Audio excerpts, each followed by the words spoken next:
ಸುಕ್ಷೇತ್ರ ನಾರಾಯಣಪುರ ಗ್ರಾಮದ ಹಜರತ್ ಇಮಾಮ್ ಕಾಶಿಂ ದರ್ಗಾದ ಪೀಠಾಧಿಪತಿಗಳಾದ ರಶೀದ್ ಮುತ್ಯಾರವರ ಬಗ್ಗೆ ಸಾಮಾಜಿಕ ಜಾಲತಾಣಗಳಲ್ಲಿ ಅಪಪ್ರಚಾರ ಮಾಡಿ ನನ್ನ ಬಗ್ಗೆ ಜನರಿಗೆ ಕೆಟ್ಟ ಸಂದೇಶ ತಿಳಿಸುತ್ತಿದ್ದಾರೆ. ನನ್ನ ಬಗ್ಗೆ ಅವಹೇಳನಕಾರಿಯಾಗಿ ಮಾತನಾಡುತ್ತಿದ್ದಾರೆ.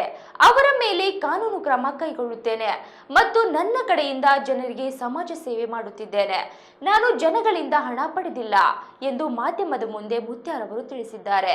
ಮುತ್ಯ ಹತ್ತಿರ ಬಂದ ಭಕ್ತಾದಿಗಳು ತಮ್ಮ ಸಮಸ್ಯೆಗಳಿಗೆ ಮುತ್ಯಾರವರು ಪರಿಹಾರ ನೀಡಿದ್ದಾರೆ ಎಂದು ತಿಳಿಸಿದ್ದಾರೆ.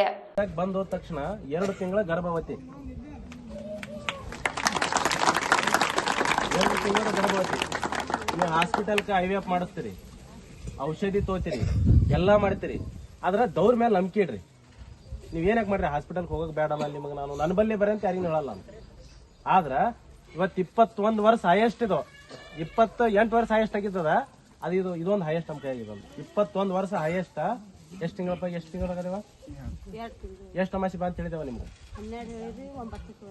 12 ಅಮಾಸಿ ಹೇಳಿದೆ, 9 ಅಮಾಸಿ ಬಂದಿರಿ ಬಿಡ್ಲಾರ್ದೆ. ಈಗ 2 ತಿಂಗಳ ಗರ್ಭವತಿ. ತಿಳಿದ್ರೆ ಒಂದು ಇನ್ಸ್ಟಾಗ್ರಾಮ್ ಪೇಜ್ನಲ್ಲಿ ನನ್ನ ಬಗ್ಗೆ ಒಂದು ವಿಡಿಯೋ ಮಾಡಿ ಒಂದು ಅಪಪ್ರಚಾರ ಮತ್ತು ಜನರಿಗೆ ಕೆಟ್ಟ ಸಂದೇಶ ತಿಳಿಸುತ್ತಿದ್ದಾರೆ ಒಬ್ಬ ವ್ಯಕ್ತಿ. ಅವನ ಹೆಸರು ನನಗೆ ಗೊತ್ತಿಲ್ಲ. ಅವನ ಚಾನಲ್ ಹೆಸರು ಒಂದು ನ್ಯೂಸ್ ನೆಟ್ವರ್ಕ್ ಅಂತ ಹೇಳಿ, ಅದು ಒಂದು ID ನೀವು ಸರ್ಚ್ ಮಾಡಬಹುದು. ನನ್ನ ಬಗ್ಗೆ ಕೆಟ್ಟದಾಗಿ ನುಡಿಯೋದು ಮತ್ತು ಶರಣರು ಎಲ್ಲ, ನಾನು ಒಬ್ಬನೇ ಅಂತಲ್ಲ, ಕೆಲವೊಂದು ಶರಣರಿದ್ದಾರೆ, ಕೆಲವೊಂದು ಗುರುಗಳು, ಕೆಲವೊಂದು ಸ್ವಾಮೀಜಿಗಳ ಬಗ್ಗೆ ಅವಹೇಳೋ ಶಬ್ದಗಳು ಹೇಳೋದು ಮತ್ತು ಬೈಯೋದು.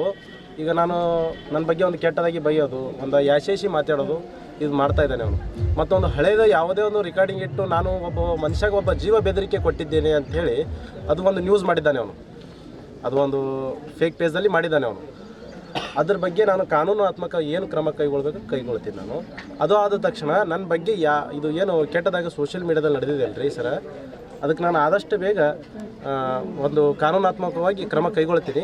ಮತ್ತೇನಂತಂದ್ರೆ ಏನೇ ಸಮಸ್ಯೆ ಇರ್ಲಿಕ್ಕೆ ನೇರ ಬಂದು ಭೇಟಿಯಾರಿ. ಯಾರೇ ಮಾತು ನೀವು ಇದೇನು ಸೋಷಿಯಲ್ ಮೀಡಿಯಾದಾಗ ಕಾಣುತ್ತಲ್ಲ ಅದಕ್ಕೆ ನಂಬೋದು ಅವಶ್ಯಕತೆ ಇಲ್ಲ. ನಾನು ಯಾರಿಗೂ ಕೆಟ್ಟ ಮಾಡೋದಿಲ್ಲ, ಕೆಟ್ಟ ಮಾಡೋದೂ ಇಲ್ಲ. ಯಾಕಂತಂದ್ರೆ ನಾನು ಒಬ್ಬ ಮಠದ ಪೀಠಾಧಿಪತಿ, ಒಬ್ಬರಿಗೆ ಒಳ್ಳೇದೇ ಮಾಡ್ಬೇಕು, ನಾನು ಯಾರಿಗೂ ಕೆಟ್ಟ ಮಾಡಬಾರ್ದು. ಅದು ಗುರುವಾರ ಬಂದ್ರೆ ನನ್ನ ಕಂಡೀಷನ್ ನೋಡಿದ್ರೆ ಕಣ್ಣು ವಿಣ್ಣು ಲಾಲ್ ಬಡಕ್ಕೆ 8ದಿಂದ ನನಗೆ 75% ರಿಸಲ್ಟ್ ಬಂದೈತಿ. ಅವ್ರು ಏನೂ ನಮ್ಮ ಕೈಲೇ 5 ಪೈಸೆ ತೊಗೊಂಡಿಲ್ಲ, ಏನೂ ಇಲ್ಲ. ಅವ್ರು ಸಮಾಜ ಸೇವಾ ಮಾಡ್ಲಕತ್ತಾರ. ಇದು ಎಲ್ಲರಿಗೂ ನಾ ಹೇಳ್ತೀನಿ, ಹಿಂಗೆ ಎಲ್ಲರೂ ಬಂದು ನಿಮ್ದು ಪರಿಹಾರ ಮಾಡ್ಕೊಡ್ತೀವಿ. ಇವತ್ತು ರಶೀದ್ ಅಪ್ಪ ಅವರು ಇವತ್ತು ಇಲ್ಲಿ ಇಷ್ಟೊಂದು ಜನ ಬಂದದಂದ್ರೆ ಅವ್ರಿಗೆ ಒಳ್ಳೇದು ಆಗ್ತದಂತ ಒಂದು ಉದ್ದೇಶದಿಂದ ಬಂದದ್ರಿ. ಇಲ್ಲಿ ಕರ್ನಾಟಕ ಜನ ಅಷ್ಟೇ ಅಲ್ಲ, ಮಹಾರಾಷ್ಟ್ರ ವಿತ್ ಕರ್ನಾಟಕ ಎಲ್ಲ ಜನ ಇಲ್ಲಿ ಅಪ್ಪರ ಬಲ್ಲಿ ಬರ್ತಾರಂದ್ರೆ ಒಂದು ನಮ್ಗೆ ಏನೋ ಒಂದು ಉದ್ದೇಶ ಇಟ್ಕೊಂಡು ಬರ್ತಾರೆ. ನಮ್ಗೆ ಒಳ್ಳೇದು ಆಲೆ ತಂದು ಯಾವುದು ಕೆಟ್ಟ ದೃಷ್ಟಿದಿಂದ ಯಾರೂ ಬರಲ್ಲ, ಯಾವುದೋ ಕೆಟ್ಟ ದೃಷ್ಟಿಯಿಂದ ಏನೂ ಆಗಿಲ್ಲ ರೀ ಅಪ್ಪರದಿಂದ. ಇವತ್ತಿಲ್ಲೇ ಮೊನ್ನೆ ಮಲ್ಲಾಬಾದ್ ಹೋಗಿದ್ದೇವ್ರಿ, ಯಾವುದೋ ಒಂದು ಮನುಷ್ಯ ಅಂತಿತ್ತು. ಅಲ್ಲಿ ಹಣ್ಣು ಹಂಪಲು ಮತ್ತು ದುಡ್ಡನ್ನು ಕೊಟ್ಟಿದ್ರು. ಅವ್ರು ಹಣ್ಣು ಹಂಪಲು ಅಷ್ಟೇ ತೊಂದರು, ದುಡ್ಡು ವಾಪಸ್ ಕೊಟ್ಟರು. ಅಂಥ ಮನೋಭಾವ ಉಳ್ಳಂಥ ಅಪ್ಪಾಜಿಯವರ ಅವ್ರ ಬಗ್ಗೆ ಯಾವ ಕೆಲವೊಬ್ರು ಬರ್ತಾರೆ ಭಕ್ತಾದಿಗಳು ಬಂದು ಏನು ಹೇಳ್ತಾರೆ, ಅಪ್ಪರ ಬಾರ್ಯಾನಾಗ ಹಂಗೈತಿ ಹಿಂಗೈತಿ ಹೇಳ್ತಾರೆ.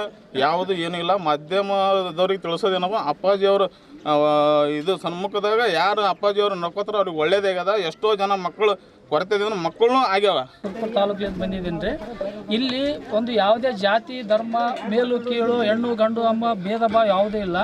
ಈ ಒಂದು ವ್ಯಕ್ತಿ ಬಗ್ಗೆ ಆಗಲಿ ಅಥವಾ ದೇವ್ರ ಬಗ್ಗೆ ಆಗಲಿ ಧರ್ಮದ ಬಗ್ಗೆ ಆಗಲಿ ಯಾವುದೂ ಕೆಟ್ಟ ಸಂದೇಶನ ಕೊಡ್ತಾ ಇಲ್ಲ ಯಾವ ಜನಕ್ಕೂ. ನಮ್ಮಲ್ಲಿ ಏನಿದೆ ಅಂತಂದರೆ ಶತಶತಮಾನಗಳಿಂದ ಬಂದಿದೆ ಅಂತ ಬಸವಣ್ಣಪ್ಪನವ್ರಿಗೆ ಬಿಟ್ಟಿಲ್ಲ, ಅಂಬೇಡ್ಕರ್ ಅವ್ರಿಗೆ ಬಿಟ್ಟಿಲ್ಲ, ನಮ್ಮ ಬುದ್ಧ ಅವ್ರಿಗೆ ಬಿಟ್ಟಿಲ್ಲ.